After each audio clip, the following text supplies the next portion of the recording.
Bonjour, j'espère que vous allez très bien. Aujourd'hui, on va parler de la distance qu'on met avec autrui. D'accord ? Je voudrais vous parler de comment est-ce qu'on existe indépendamment d'autrui, ça c'est clair.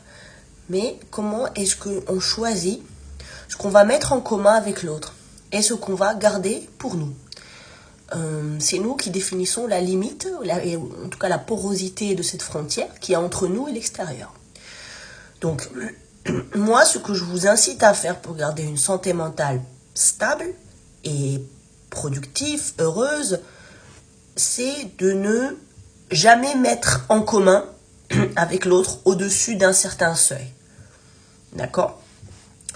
Parce que on ne peut pas partager tout avec tout le monde. Je vous donne un exemple.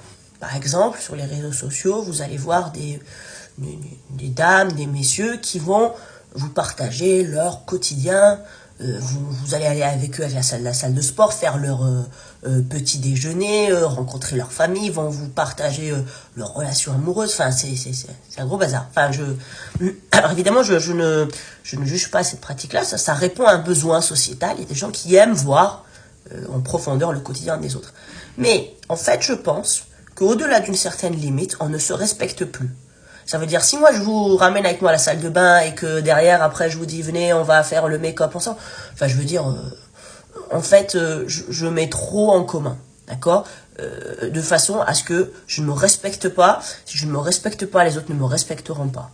Bon, je vous donne cet exemple pour vous dire à veiller à votre sécurité et à votre intégrité psychique et sociale. Toujours mettre une limite de l'accès à vos informations, de l'accès aux autres à vos informations, d'accord ? Autrement, il y a des choses donc intellectuelles, spirituelles, émotionnelles qu'on peut choisir de ne pas partager.